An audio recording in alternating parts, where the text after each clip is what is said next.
Today, the Matt Walsh Show, first Media Matters had mass layoffs, and now the Southern Poverty Law Center has followed suit. It's been a bloodbath for left-wing smear merchants in recent weeks. It's obviously a cause for celebration, but why is this happening and why now? We'll discuss. Also, Donald Trump is accused of saying unkind things about Milwaukee. The story is total nonsense, but it has forced the left to pretend that they love Milwaukee, which has been funny to watch. Plus, a major scandal in the world of professional sports and an alleged trad wife becomes a viral sensation after saying the N-word. It's an important story, we're told. So we'll talk about that and much more today on The Matt Walsh Show.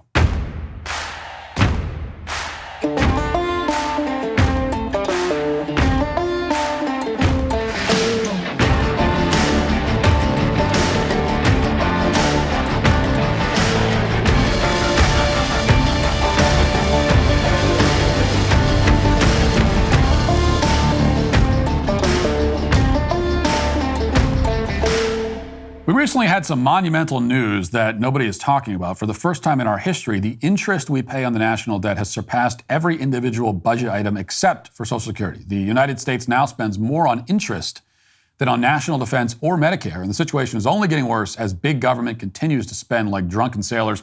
That's why investors, central banks, and concerned savers are turning to gold, something not tied to the inflated U.S. dollar. You can too, with the help of Birch Gold. Birch Gold understands that navigating financial decisions can be scary. That's why their dedicated in-house IRA department is there to guide you every step of the way. Birch Gold is committed to addressing your questions and concerns promptly. Their team is always ready to provide answers and clarity, whether it's about fees, taxes, and rollovers, or the timing of the process. They're here to ensure that you feel valued and well-informed. Text Walsh to 989898 to talk to one of Birch Gold's experts and claim your free info kit on gold. You'll learn how to convert an existing IRA or 401k into a tax-sheltered IRA in gold. The best part is, it doesn't cost you a penny out of pocket. Just text Walsh to 989898. That's Walsh to 989898. A couple of weeks ago, I covered the large round of layoffs at the left-wing activist group known as Media Matters. Many conservatives celebrated the news because, of course, Media Matters exists for the sole purpose of smearing the opponents of the Democratic Party. They misrepresent people's words, stalk them on social media, and so on and so on.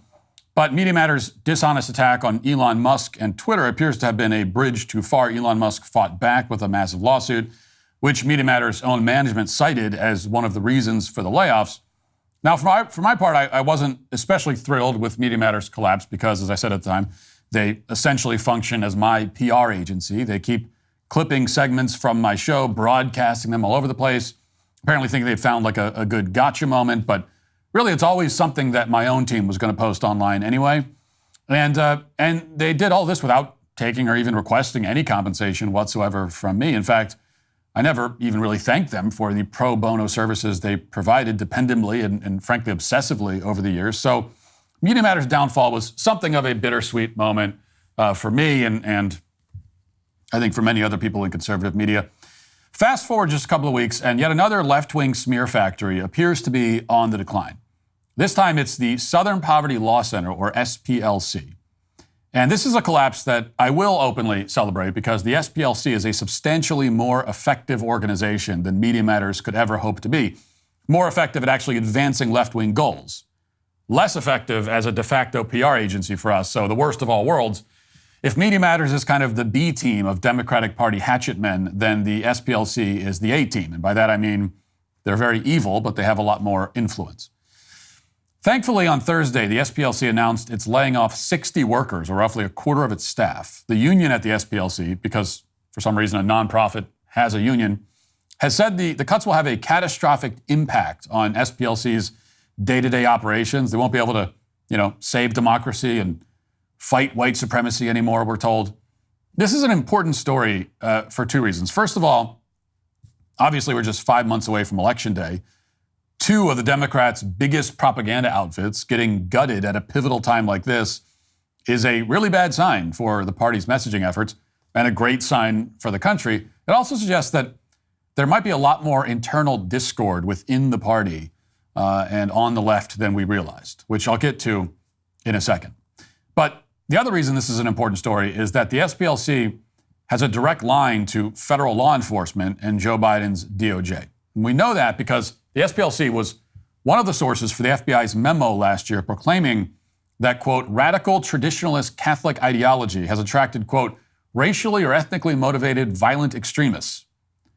The FBI warned that these radical traditionalist Catholics, or RTCs, as we're now called, can be identified by their, quote, frequent adherence to anti-Semitic, anti-immigrant, anti-LGBTQ, and white supremacist ideology. The memo concluded by noting that these radical Catholic terrorists, quote, present opportunities for threat mitigation.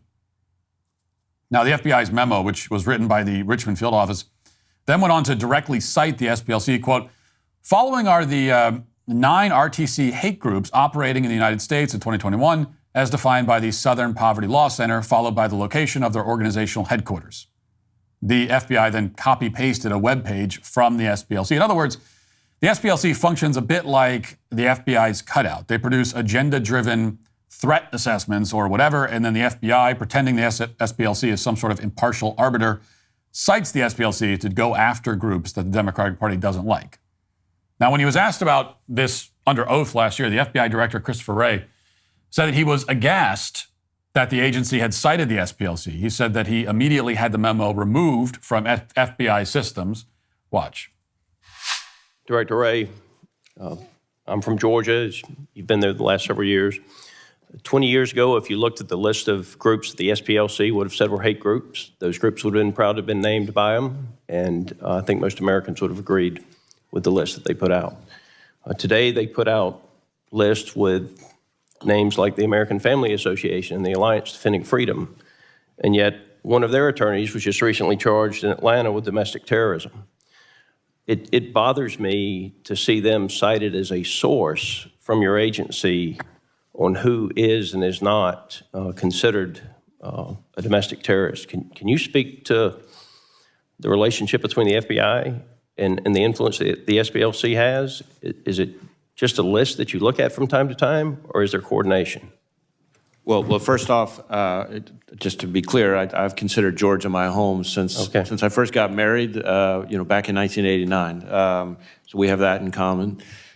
Second, as to the product that you're referring to, the intelligence product, when I first saw it, and I said this yesterday, I was aghast.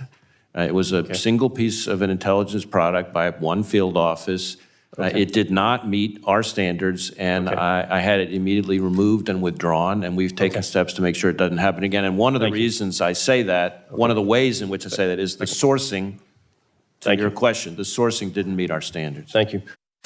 Okay, so we learned 2 things from that. One is that Christopher Wray likes the state of Georgia. I don't know what that had to do with anything. He also says that it was just one field office making an innocent little mistake and that it won't happen again. But no part of that statement appears to be true. I mean, he might actually like the state of Georgia. I don't know. It doesn't matter. The testimony you just saw was from March of last year. 7 months later, Senators Chuck Grassley and James Lankford found that, quote, FBI Director Christopher Wray has yet to fully own up to the extent of the memo's origins, even in congressional testimony. During a September FBI briefing to Senate staff, it was clear the FBI still relies on SPLC information, close quote. So the head of the FBI admits under oath that the SPLC is a garbage source, but the FBI is still apparently citing the SPLC in private briefings with the Senate. It's obviously a major problem, and it may constitute perjury by the FBI director, which is, you'd think, a significant thing. But it's not really surprising. In an interview a couple of years ago, Wray admitted that the FBI also regularly works with another partisan and totally discredited left-wing organization called the ADL. Here's Wray speaking directly with the head of the ADL. Watch. The one dot that maybe one of your members has is brought forward with the one dot that we might have so that we can disrupt the attack. So the eyes and ears part is huge. Well, I know many of us, we look at the IMA bombing in Argentina or even the bombing in Oklahoma City. We worry about this lone threat, whether it's Iranian sleeper agents or domestic extremists. And when we've had so many issues on a day-to-day basis, it is the FBI that works directly with the ADL every day, and we could not do our job, if you will, of fighting anti-Semitism without them doing their job of protecting our community. So, Director Wray, we really, really have the deepest appreciation for you and all of your professionals. Thank you for the work that you do. Thank you, Jonathan. Thank you for what you do. So you heard it there. It's the FBI that works directly with the ADL every day, says the head of the ADL. And the FBI director agrees, saying that the ADL apparently participates in law enforcement investigations This is the same ADL that sent out a memo warning about extremist parents at school board meetings who dare to question, quote, COVID-19 mandates and, quote, critical race theory. You might remember that Merrick Garland's DOJ then began investigating these school board meetings, coincidentally enough. This is the same ADL that published a definition on its website saying that it's impossible to be racist against white people. According to the definition that was on the ADL's website for several years, racism means, quote, the marginalization and or oppression of people of color. And white people have no color, as we have learned. I could give many more examples, including the ADL's political targeting of Elon Musk on behalf of the Democratic Party, or their various calls to censor conservative commentators and their lies about the so-called Great Replacement Theory, and so on. The point is that this is not an organization that a nonpartisan FBI would ever dream of working with, but we don't have a nonpartisan FBI, so instead the FBI director is openly bragging about working directly with left-wing activists to target the opponents of those left-wing activists. And he only apologizes when he's caught. Then he goes right back to doing the exact same thing. Now, decades ago, back in the 70s, you could make a plausible case that the FBI would have a reason to be working with groups like the SPLC. They were founded initially, supposedly, to fight various forms of discrimination in court, with the goal of alleviating the root causes of Southern poverty, hence the name, particularly in the black community. But about a decade in, the SPLC decided to give up the idea of solving Southern poverty, which, as you may have noticed, is still quite pervasive. And instead, the SPLC morphed into a smear factory. They've gone after pretty much everyone with a position on abortion or immigration or Islamic extremism or really any other subject that they disagree with. Some of the allegedly radical and hateful groups identified by the SPLC include such well-known domestic terror organizations as the Federalist Society, PragerU, the Heritage Foundation, the Center for Immigration Studies, the Foundation to Abolish Abortion, the Family Research Council, which an SPLC follower targeted in an attempted mass murder back in 2012, you may remember. These are all mainstream conservative organizations, as you probably know, but that didn't faze the SPLC. They've also targeted people like Ben Carson, Dennis Prager, Franklin Graham. Ben Carson, for example, appeared on the SPLC's hate list because he holds the radical, unthinkable view that marriage is between one man and one woman. You know, that tenet of Christianity that's also been a universal view for pretty much all of human history, almost everywhere in the world. They later half-heartedly apologized for the hit on Carson, saying that their smear job labeling him as an extremist didn't meet their non-existent standards. And not surprisingly, the SPLC also has a page on their website dedicated to exposing and cataloging the crimes of the dangerous extremist whose show you're watching right now. But all of those attacks pale in comparison to SPLC's efforts to defame Ayaan Hirsi Ali and Maajid Nawaz.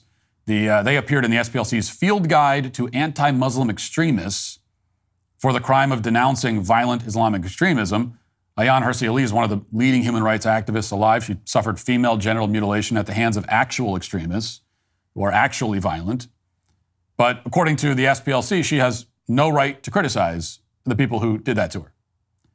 These claims were so absurd that the SPLC pulled its field guide on extremism entirely. They also publicly apologized for calling Nawaz an extremist, paid several $7 million in a settlement. Again, this is the group that the FBI apparently still relies on for investigative information. And that's why we should all celebrate the fact that the SPLC has been gutted. It may mean fewer coordinated left-wing assaults on pro-life organizations and pro-life activists, for one thing. Now, unfortunately, like Media Matters or any other form of highly invasive and malignant cancer, the SPLC probably will not entirely go away. It's not shutting down, at least not right now. And they don't appear to be having financial issues either, since they're historically very well funded, and they reportedly still receive donations from liberals who think defaming innocent people is some kind of public service.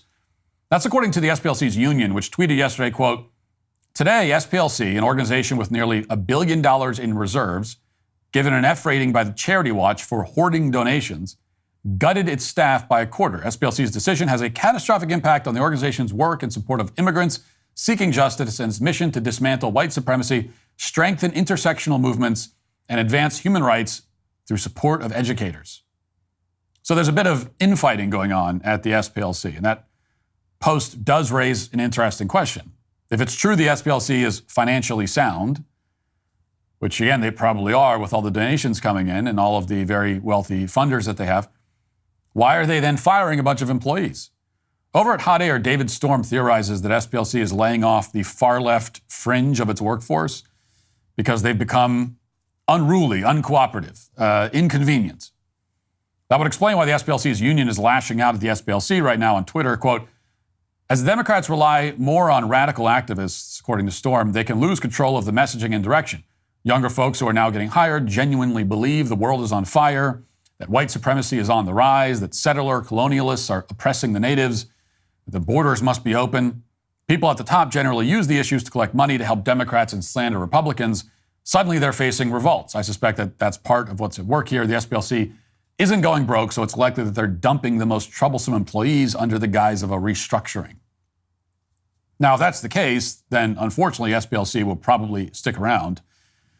But at least, like Media Matters, they'll have to orchestrate their smears from now on with a lot less manpower. And that means I will have fewer unpaid PR representatives going forward, spreading clips of my best moments all over the internet. And yes, that's kind of a bummer, for me at least. But it also means that without the SPLC running at full capacity, Joe Biden's DOJ will have a harder time cooking up fake justifications to harass their political enemies. And with just a few months to go until the election, that is unquestionably a big win for the quote-unquote democracy that Media Matters and the SPLC pretend to care so much about. Now let's get to our 5 headlines.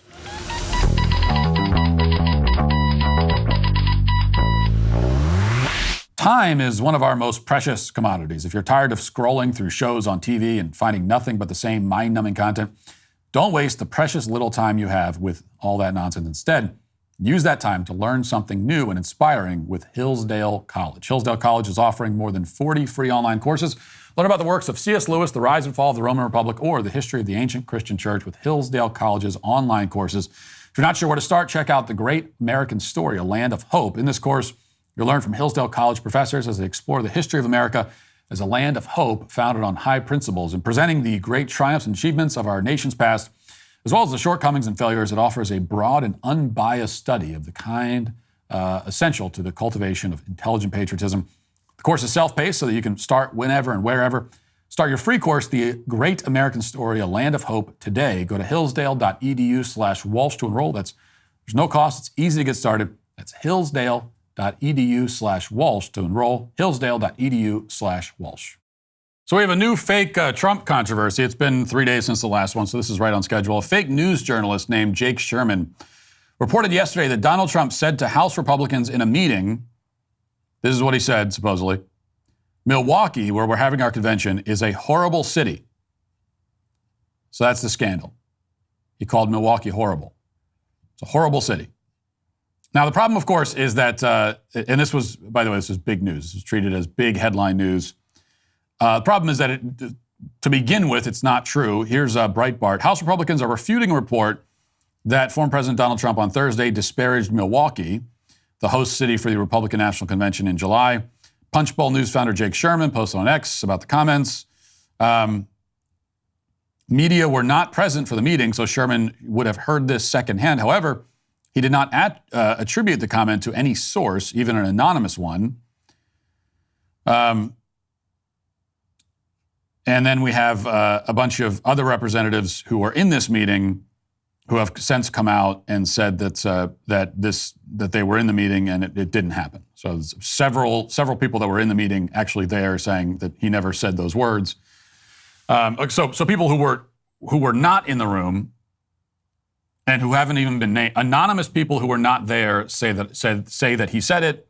People who were in the room say that he didn't say it, and that kind of gives you the answer. But the Democrats, increasingly desperate as they are, of course, can't let any fake controversy, no matter how fake it may be, no matter how unimportant and silly it may be, they can't let it go to waste. So leftists have spent much of the last 24 hours attacking Trump for this thing that he didn't say, while also performatively expressing their love for Milwaukee. And it's been pretty funny to watch. There's been lots of statements and tweets put out by Democrats and leftists talking about how wonderful Milwaukee is. Joe Biden tweeted, "I happen to love Milwaukee." The Lincoln Project they put out a whole tribute. They made a whole tribute to Milwaukee that they put out to defend the city against the fake attacks from Donald Trump. Let's watch that. Milwaukee, our town. The Bucks, the Brewers, Harley Davidson. Brats, cheese curds, best beer in the world. We work hard, we play hard. We're damn proud of Milwaukee. It's home, and we love it. If Donald Trump says Milwaukee is a terrible city, imagine how little he thinks of the rest of Wisconsin.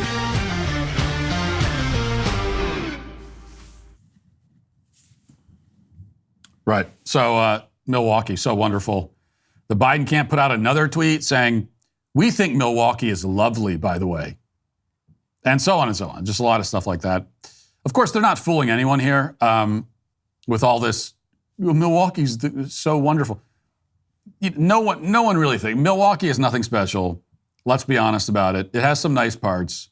And the nice parts are also surrounded by dangerous, crime-riddled cesspools that you wouldn't even want your dog to walk through, like so many other major cities. So it's similar in that way to other major American cities. But even aside from the violent crime, it's fine. It's Milwaukee. It's fine. Like, nobody outside of Milwaukee loves Milwaukee. And most of the people in Milwaukee don't love Milwaukee. Like, you don't love it. You might be fine with it.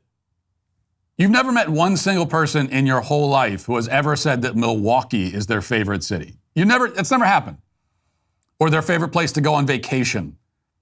Right? When was the last time you heard of someone that you asked, well, what did you do on your vacation? Oh, we went to Milwaukee. It's never happened. Nothing against Milwaukee. It's fine. It's whatever. It's like the Applebee's of American cities. Nothing against it.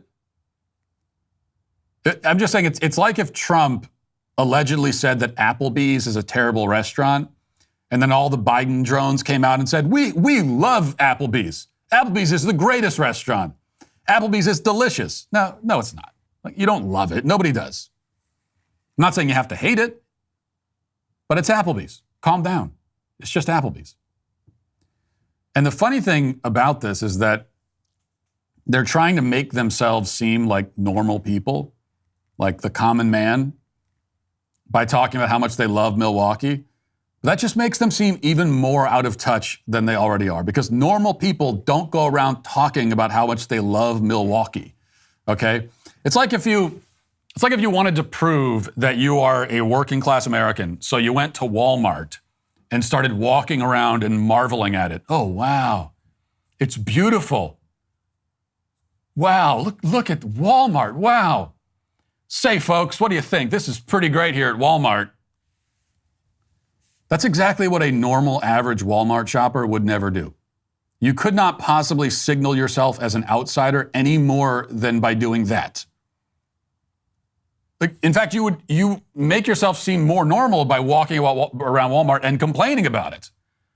The lines are long. They don't have the type of whatever chip that I want. Whatever. That's what normal people do. So it's Milwaukee. It's fine. It's right there on Lake Michigan. It's got some nice spots around the water. A bunch of spots that aren't nice. The food is okay. Not great. It's fine. The traffic is not terrible by city standards. It's not Washington, D.C. or L.A. As far as that goes. Milwaukee's nicer spots are better preserved and have remained nicer than, say, a place like Baltimore. So it's fine. That's it. All right.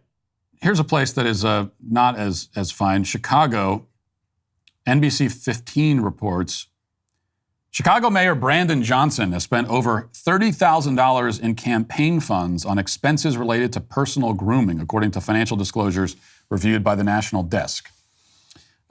Mayor Johnson was elected in April 2023. His latest disclosure lists a payment of $4,000 to Anthony Jones Salon for event expenses.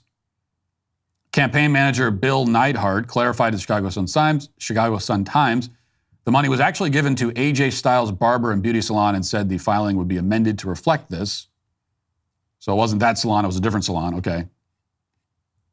The expense is one of several over the last year and a half devoted to grooming. Another report from the end of 2023 discloses 13 transactions with Makeup Magic, amounting to almost $7,000.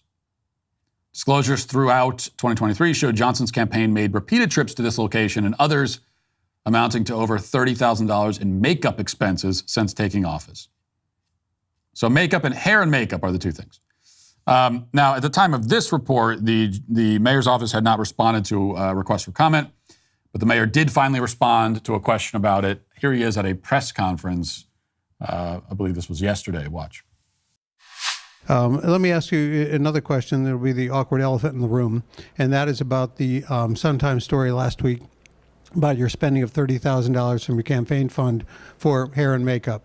Can you respond to that and explain why you think that's an appropriate use of the campaign dollars to what to many people seems like a lot of money? I think it's always appropriate to make sure that we're investing in small businesses, especially minority-owned, black-owned, women-owned businesses. Our campaign spends money on food. We support black and brown-owned businesses, women-owned businesses, printing. There are a number of things that my campaign spends dollars on. And I'm so committed to supporting small businesses that even as mayor, just made another announcement of another $35 million available for small businesses. That's important to people, that we lift up, small businesses that, in particular, that don't always get the attention and support that they deserve it. And so we're going to continue to do that as a city, and we'll make sure that, I encourage all of you in this room, support small businesses. Go get your hair and makeup done by black people in particular.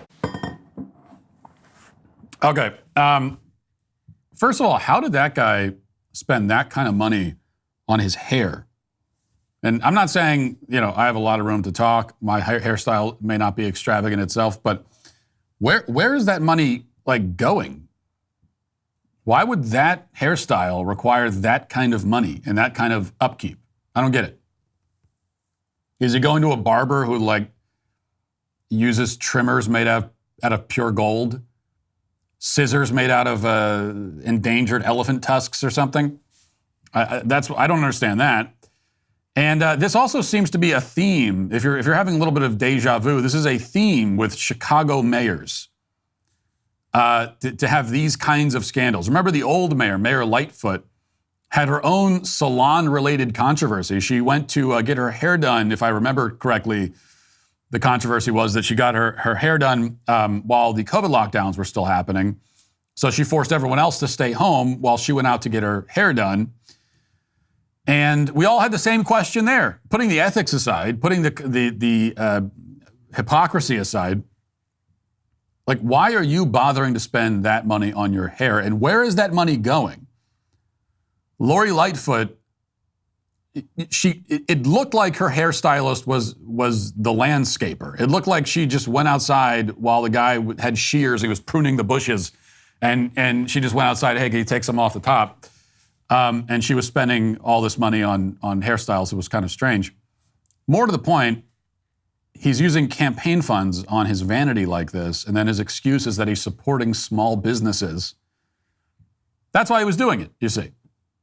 Not for his own sake. He was just he felt bad for these small businesses. He was just supporting them. Minority-owned businesses, no less. That changes everything. Hey, Mayor, why did you spend tens of thousands of dollars of campaign funds on your hair and makeup? Oh, no, it's okay. Black people were doing my hair, you see. Oh, okay, well, then never mind. You should have said that to begin with. So this is obviously a pathetic, ridiculous excuse. There are a lot of ways to support small businesses that, not that supporting small businesses is really the point of campaign funds. People give money to your campaign because for whatever ungodly reason, they want you to get elected, which means that, frankly, they deserve for their money to be wasted in this way. So I don't, it doesn't really upset me that much. But that's no excuse for Brandon Johnson. He has no good excuse. Can't come up with one. He also doesn't need to come up with one, and he knows that. Because there will be no accountability. And even if there is, eventually, it's not going to improve anything in Chicago. Because that's the other part of this, is that Brandon Johnson is everything bad about Lori Lightfoot, but worse. He even has the same kinds of scandals that she had. So they got rid of her and replaced her with a worse version of herself. And now Chicago is in even worse shape than it was. And its leadership is an even bigger joke than it was. And that's how these things generally work. Here's a report from the Tennessee Star as we continue to follow the revelations about the Covenant shooter. And of course, we had our report a few days ago based on writings that were obtained by the DailyWire, making the motives of the Covenant shooter, as the motives become clearer and clearer, and also the motives for covering it up also become clearer and clearer. Well, here's another report. This is the latest one. It's from 2 days ago from the Tennessee Star. It says, the headline is, fifth medication prescribed to Covenant killer Audrey Hale was an anti-anxiety drug associated with mania, hostility, and irritability. It says a photograph of medication bottles prescribed to Covenant school killer Audrey Elizabeth Hale reveals that she was given a fifth, previously unknown prescription. This is in addition to the 4 medications previously reported by the Tennessee Star. The image of the prescription bottles obtained by the Star from a source familiar with the Covenant investigation depict 4 orange, semi-transparent prescription bottles with blue lids and white labels. All of the bottles are prescribed to Audrey E. Hale and bear the name of a psychiatric nurse practitioner who runs a practice based in Nashville. An additional image of a receipt suggests at least one medication was prescribed by a Nashville psychiatrist who also operates his own practice. The 3rd and 4th prescription bottles bear the names of medications the Star reported after obtaining the Metro Nashville Police Department affidavit used to obtain a search warrant for Vanderbilt University Medical Center, where Hale was a 22-year mental health patient.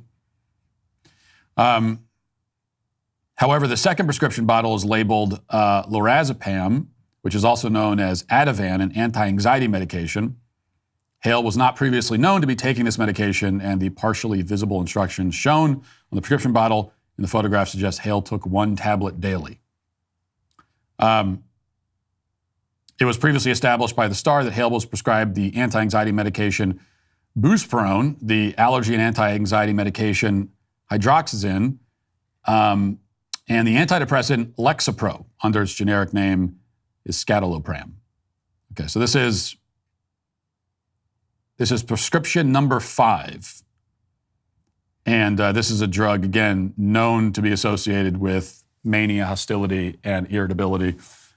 5 prescriptions this person was on that we know of. And all of them, or the majority of them that we know of, were apparently supposed to be helping with anxiety, depression, are supposed to be helping with mental health issues. And at the same time, these are also drugs, at least in particular this latest one, that has known side effects. And one of the side effects is hostility. You know, we've talked about this plenty of times on the show. I did a big monologue about it several months ago. This is a common theme. We find this is very often the case where you have these mass shooters, and you have to distinguish here because, you know, FBI data and the media, sometimes when they talk about mass shootings, they tend to lump together things like this, school shooting type mass shootings, with like gang violence in the city. And those things are similar in terms of body count, similar in terms of, you know, how violent and terrible they are. It's not like one is necessarily worse than the other. Well, I mean, I think a school shooting in many ways is worse than gang violence. But in terms of body count, the number of people that are being killed, you know, those where the similarities end. But I think we all understand intuitively that there is a distinction here. There's a certain type of mass killing. You know, gang violence is one type, and then there's this kind of mass killing. And when it comes to this kind of mass killing, what you find so often is that these killers are on these kinds of drugs, antidepressants, anti-anxiety. And very often these are drugs that are known to have as side effects violence, aggression, hostility. And then what do you know? You have people that are taking these drugs that are lashing out exactly in that fashion, and yet the connection is never made. At least it's not made in the mainstream. It's not made by the corporate media. We're not supposed to talk about it. We're also not supposed to talk about the fact that, okay, you're giving somebody all these psychiatric drugs. Apparently they aren't working, which is why you keep giving her more. So when you have someone and they're on a psychiatric drug and it's not having the effect that you wanted to have, and so the solution is, well, give them another drug. And that's not working either, so just give them another drug. And that's not working, let's do another one and another one. Let's just keep giving different drugs, even though it's clearly not working, which is why you keep giving them more and more. This is extreme negligence at best when you have these doctors and psychiatrists who do this. Just throw pill after pill at the problem. When there are so clearly, there are all kinds of underlying problems here and issues, and just throwing pills at them. And then when something horrific like this happens, there is no accountability for any of the people, that were handing these drugs out like candy. But let's move to this. We have big news here at the Daily Wire. As was announced just yesterday, the Daily Wire is teaming up with our good friends at Angel Studios for the release of the film Sound of Hope, the story of Possum Trot. We'll go ahead and play the trailer and then we'll talk about it. Here it is. Are you sure these people want us? I know they do. You can call me Mama.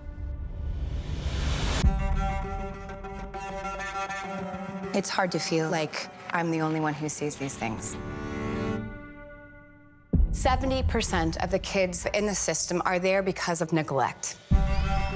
The other 30% are put through hell. We need your help. Can you imagine our kids on their own? We can't just look away. The state ain't no family. Are you sure these people want us? I know they do. You can call me Mama. Oh, Lord.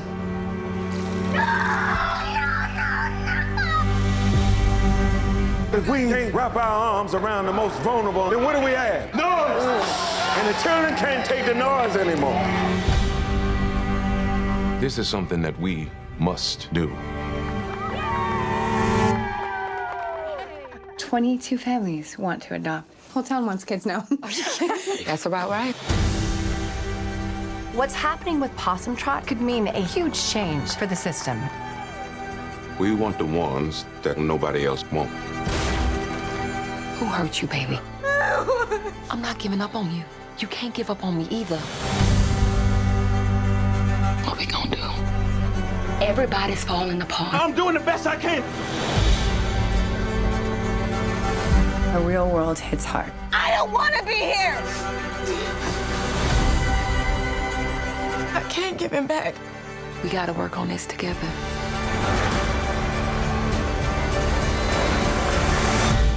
We your people now. And love never gives up.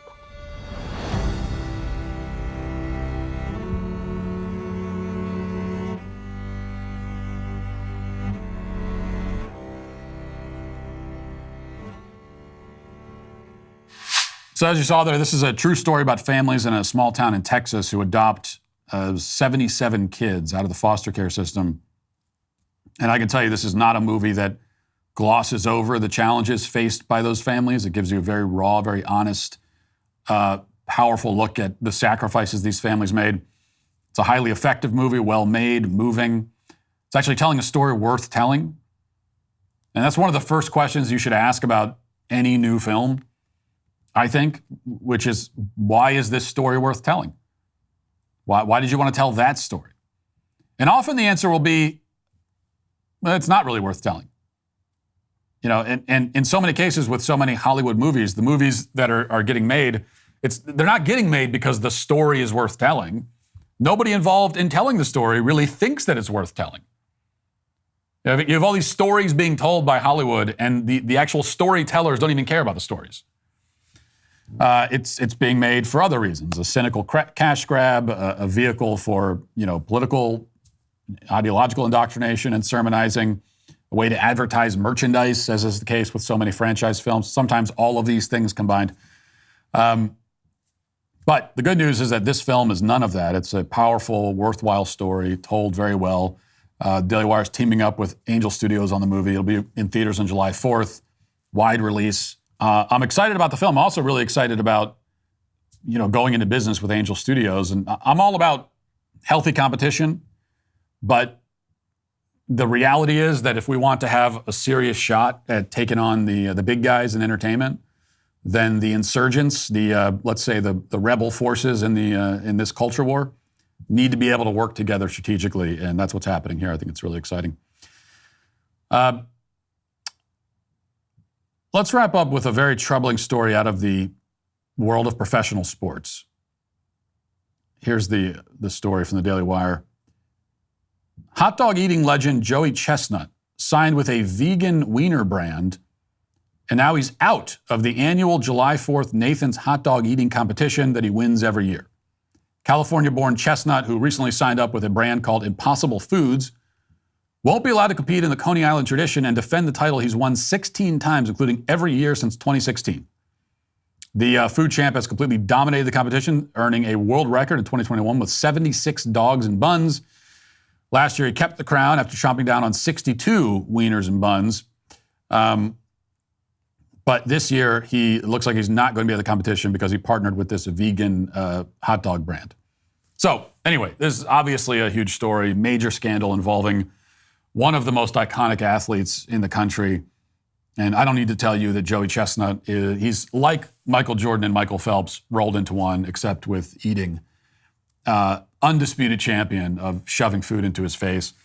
And for years now, American families have gathered around the television on July 4th to watch this man put his skill and athleticism on display. But it sounds like everything's going to change now. And this country will never be the same after it.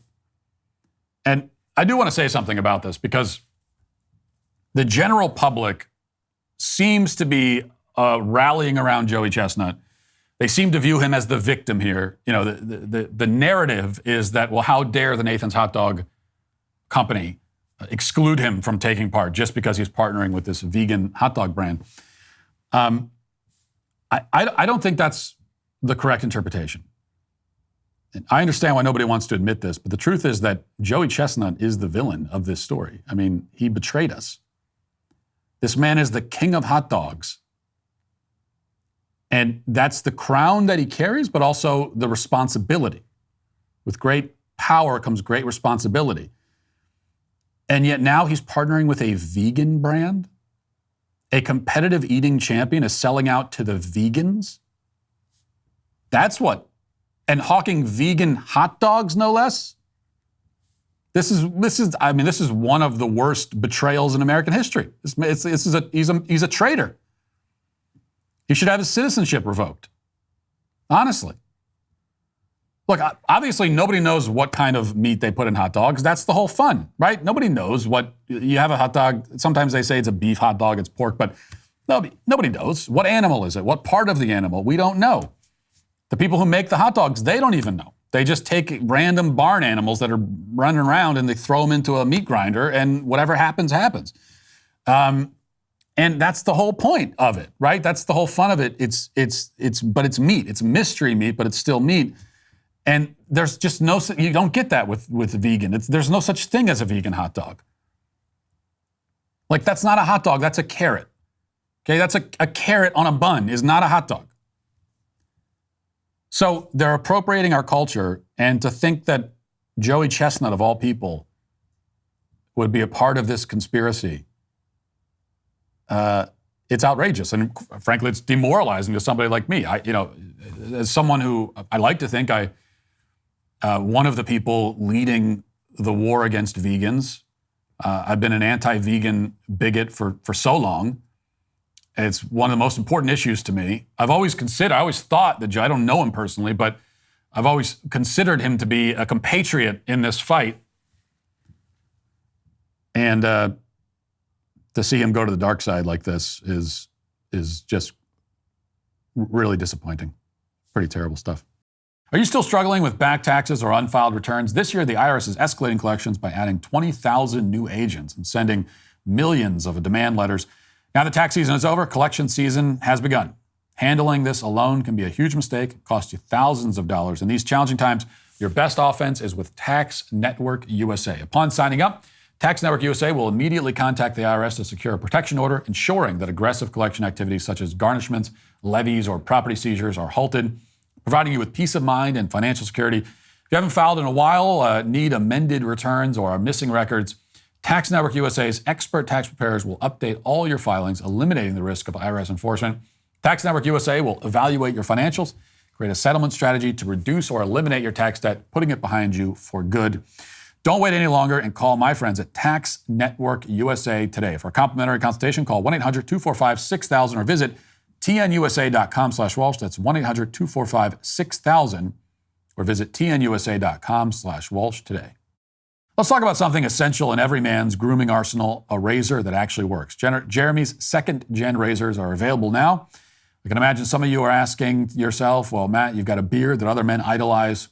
What do you know about shaving? Well, even a bearded legend like myself needs to keep things tidy. And Jeremy's second-gen razors do just that. They're radically redesigned from top to bottom with an ergonomic handle for superior durability and comfort, because no one wants to wrestle with a flimsy razor. The blades, well, they're sharper and longer lasting. Another part that I really enjoy, they're not made in China. Plus, Jeremy's has options for every man out there. Check out the Sprint 3, perfect for a quick, clean shave. Then there's the new and improved Precision 5, your go-to for an exceptionally smooth and close shave. While other companies are busy pandering to DEI and woke ideologies, Jeremy's Razors is focused on what really matters, delivering a superior shave. Visit jeremysrazors.com and choose the razor that's right for you. Shave like a man, not a manifesto. Now let's get to our daily cancellation.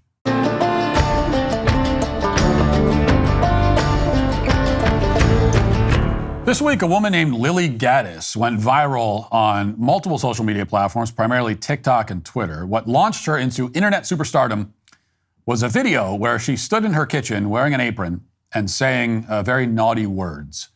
Here it is. Okay, this time I have a beef with the male community. I give my criticisms to all because we are all about equity and inclusion here, right? So I'm sick and tired of all girls getting blamed, or like guys, certain guys, thinking that all girls are gold diggers. I don't know if it's because you get your information from those street interviews in like Miami at 3 a.m. outside of a nightclub. You're getting the opinion of some dumb whores and immigrants fresh off the boat looking for a green card. Yes, they are probably gold diggers, but that's the exception. I'm the rule. Everybody I know who's married right now, they're married to broke ass, and they don't care. We don't give a about your money. I couldn't care less about your money, okay? My type is broke mechanics and surfer hippie dudes who just want to live in a shack and surf and have babies. All I ask of a man is that you're competent, you're not a... If somebody broke into our house at 3 a.m., you would know how to grab a gun and shoot them. That's pretty much all we ask. Like, that's pretty much like all girls I know. I don't know one girl who's a gold digger. So stop throwing us all under the bus as if we're all gold diggers, because we don't give a I don't give a about your money. So there were several naughty words in that monologue, but the one that got all the attention was, of course, the N-word. She referred to men who are, as she put it, in a term first coined by Shakespeare, I believe, broke-ass N-words. And that was enough to provoke mass outrage and breathless accusations of racism. Many headlines were published in the media about this random woman who used this jokey term in an obviously non-racial context. It didn't take long before she was apparently fired by the home healthcare company that had previously employed her. And Lily, to her credit, has been quite unapologetic in the aftermath, which has only made the outrage mob even more outraged at her, as this usually goes. But that was not the end of the story. Lily then began doing the right-wing media tour. She was interviewed on various conservative podcasts, at least 3 in a couple of days from what I've seen, probably more. But On Twitter, among some conservatives, she was embraced as a hero. She was quickly accepted as the hot new conservative influencer on the social media market. In fact, she even tweeted that the outrage had helped to launch her career in conservative media. The tweet was, I'm assuming tongue-in-cheek, but there was also truth in it. The fact is that she is being treated like a conservative media star because of that video that you just saw. Though not by everybody on the right. Now, if you click on her name among the trending topics on Twitter, you'll find a certain segment of the online right that has rejected her on the grounds that she is a psyop. And for some of those people, another subset of those people, the evidence that she's a psyop is that she's Jewish, even though she isn't Jewish, apparently. But this is the level of discourse surrounding this young woman, discourse that, by all appearances, she seems to be enjoying and encouraging.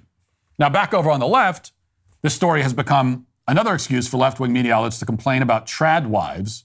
Many headlines have labeled Lily Gaddis a trad wife. There's this one in the Daily Beast. Trad wife TikToker axed from job after casually saying N-word. And then the Independent, trad wife TikTok influencer fired over N-word, did a soul search and couldn't care less about the backlash. The Daily Mail, quote, white trad wife's African-American boss breaks her silence after influencer was fired for casually saying N-word while filming cooking video. You get the idea. So let me make a few points about this. First of all, this woman is not a trad wife. The very phrase trad wife's boss is a contradiction in terms. Okay, a headline that declares trad wife fired from job should be treated with skepticism right out of the gate, because trad wives, if they are indeed trad, that is to say traditional, don't have jobs to get fired from. We seem to have reached a point in our culture where any young, attractive woman with right-of-center politics who makes a TikTok video in an apron is automatically a trad wife. That's all it takes now to be a trad wife. But that's not really the case. Now, I have no use for the term personally, but if the term means anything, that cannot be the definition. Okay, actual trad wives are homemakers and stay-at-home moms who are focused primarily on caring for their families. Actual trad wives are not trying to be TikTok influencers. Okay? Any woman who wants to be a TikTok influencer is by definition not a traditional wife. Also, for the record, traditional wives, along with not having TikTok accounts, also don't use vulgar language, especially in public. Lily drops 4 or 5 F-bombs in a 90-second video. That's not how traditional conservative women speak. In fact, most real trad wives have never even heard the term trad wife and are not familiar with the discourse around it because they're busy actually taking care of their families, not following social media trends. So, based on everything that we've seen from this woman, no matter what else you might say about her, she is not by any stretch of the imagination traditional, and therefore not a trad wife. Second point here, just because somebody manages to make a video that upsets the left, that doesn't mean that they should be embraced as a hero of the right or as a conservative influencer. Okay, I had been saying this for years to no avail, but I'll continue to say it. That's not the way that it should work. Now, I have no problem with Lily. I don't think the mass outrage against her is at all warranted. I'm sure she's a perfectly nice person. I have no issue with her. But I'm also not looking to her for moral or political leadership. You know, we use the word I'm not influenced by her in any way. Are you? When you see a video like that, you never heard of this person before, and you see that video that we just played, are you saying to yourself, oh, I got to hear what other insights this person has? This is a leader. This is someone I want to follow, right? This is someone who's influenced. I want my life to be influenced by this person. Is anyone saying that? I'm not turning to her for insights, and I haven't heard her say anything that would qualify as an insight. And for a very long time now, the right has been in the habit of trying to make a star out of anyone, especially any minority or any attractive woman who manages to attract negative attention from the left. But the problem is that it's very easy to attract negative attention from the left. These people these are people who get upset if you say something like, men can't have babies. So the bar for provoking left-wing outrage is like buried 500 feet under the surface of the earth. You don't have to lift your feet to get over it. which means that a person's ability to upset the left does not indicate that they have any of the qualities that we should want the leaders of our movement to possess. And this should be obvious. I think it is to intelligent people. Third point, finally, I must say again, the N-word is a word. It is not a magical spell. It is a word. It is made up of vowels and consonants. It's a vulgar word, yes, which means that it's impolite to say it in public, and she also used several other words that are impolite to say in public. It's not any more impolite than any other vulgarity. And just like any other word, because it is, again, just a word, the precise meaning depends on the context and the intent of the person using the word.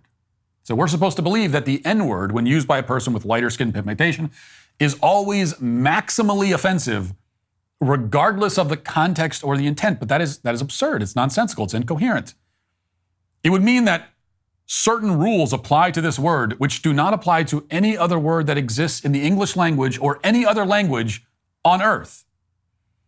But that's not true, because the N-word is, once again, a word. Saying that the N-word is always racist, no matter how it is said or for what purpose, it's like saying that the word kill is always a threat, no matter how it's said or for what purpose. It doesn't make any sense. The word kill can be a threat. If I say, I'm going to kill you, then I have made a threat. And the operative word in that threat is kill. That's what I'm going to do. I'm going to kill you. But if I say, Bob said he's going to kill you, then I haven't made a threat. In fact, I am warning you about what Bob is going to do. So it wouldn't make any sense to say, you threatened me, and then I say, no, I didn't. Well, you said the word kill. Well, yeah, but I'm telling you what someone else is going to do. I didn't say I'm going to do it. And so it is with the N-word. If I say it in the context of expressing racial animosity towards black people, then obviously it's racist. But if I say it in the context of quoting somebody else who said it, or in the context of referring to the word for a discussion like this one, then it's obviously not racist. And if somebody says it in the way that Lily Gaddis did, as a vulgar, colloquial, non-racial way of referring to people in general, then it is obviously not racist. It can't be racist because it's not even referring to any specific racial group. It's not possible to be racist against all races at once. It's not possible to be non-racially racist. You can only be racist if you mean to express animosity towards a certain group. If you don't mean that, then you can't be racist. You could be other things. You could be vulgar. You can be ridiculous. You can be cringy, but you're not racist. Lily Gaddis isn't racist. She also isn't a conservative influencer or a right-wing hero, and she certainly is not a trad wife. She's just a woman who made a video, and that's about it. Anyone trying to make more of it than that is today canceled. That'll do it for the show today. Thanks for watching. Thanks for listening. Talk to you on Monday. Have a great weekend. Godspeed. The executive producer of The Matt Walsh Show is Sean Hampton. Our associate producer is McKenna Waters. The show is directed by Mark Jones and Trey Miller. Our production manager is Austin Michaelis. The show is edited by Jeff Tomlin. Our lead audio engineer is Mike Coromina. Our audio engineer is Ryan Reese. Our hair and makeup artists are Cherokee Hart and Andrea Bauer. Our wardrobe stylists are Kristen Galarraga and Cameron Lasco. The director of production is Mathis Glover. Our director of post-production is Matthew Kemp. The director of studio operations is Pavel Vodowski. Camera studio and equipment management is Patrick Kennedy. Our chief broadcast engineer is Jeff Govin. And our assistant broadcast engineer is Allegra Rohr. Our lighting director, Keith Duggan. Show designers are Kat Darnell and Cynthia Angulo. Episode thumbnails are created by Grace Gordon and Clay Hyder. Our playback operators are Finn Pope and CJ Hickish. And our show assistant is Holly Pratt. Our production assistants are Mike Moran and Zach Lewis. The executive in charge of production is David Wormus. The executive producer is Jeremy Boring. The Matt Walsh Show is a Daily Wire production. Copyright Daily Wire 2024. Hi, this is Andrew Klavan. If you like American flags and automatic weapons and shaking your fist at homosexuals while fighter jets fly over in formation, come to the Andrew Klavan Show. We don't have any of that, but we will be making fun of idiots and praising God and laughing our way through the fall of the Republic. It's like an insane asylum for happy people. That's the Andrew Klavan Show right here on Daily Wire Plus.